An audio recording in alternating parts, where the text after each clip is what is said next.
Hello student, आज हम सीखेंगे किसी सारणी का एडजॉइंट कैसे निकाला जाता है। आइए देखते हैं। हम यहाँ पे एक सारणी ले रहे हैं 2 × 2 कोटि की, जैसे में 2 2 4 3। तो एडजॉइंट निकालने के लिए करते क्या है, सबसे पहले इसका हमें सहखंड निकालना पड़ेगा, जो आपको बता चुके हैं कि सहखंड कैसे निकालेंगे।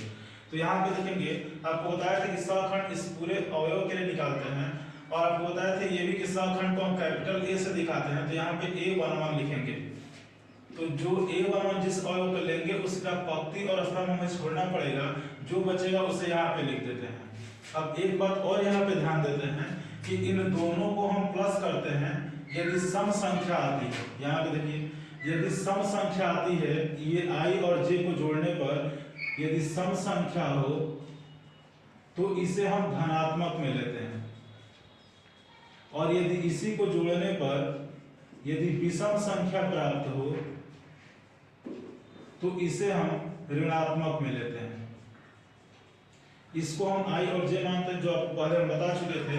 तो यहाँ पे देख रहे हैं कि इन दोनों को जब प्लस करेंगे तो ये क्या प्राप्त होगा, एक सम संख्या, और जब सम संख्या प्राप्त होगा तो इसे हम किस में लेंगे, धनात्मक में लेते हैं। आगे बढ़ेंगे तो A12 के लिए लेंगे, तो देखिए इसको हम जब प्लस करेंगे तो ये विषम संख्या प्राप्त होगी, और जब विषम संख्या प्राप्त होगी तो हम किस में लेंगे, माइनस में लेंगे।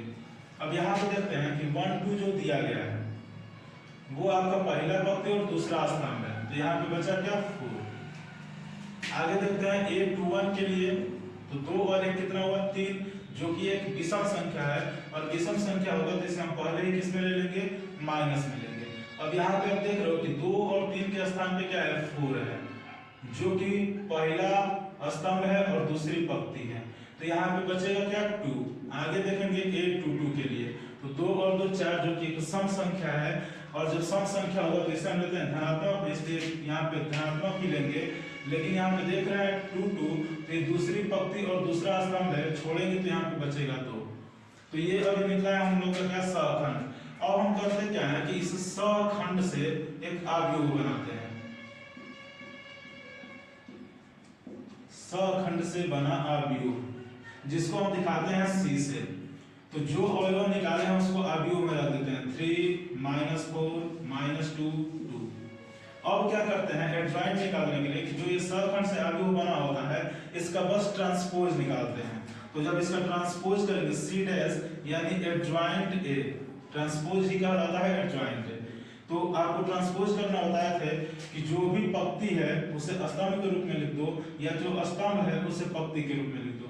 तो हम यहाँ पे पंक्ति को स्तंभ के रूप में लिख रहे हैं। तो पहला पंक्ति है 3 -4, जो हम स्तंभ के रूप में लिखेंगे।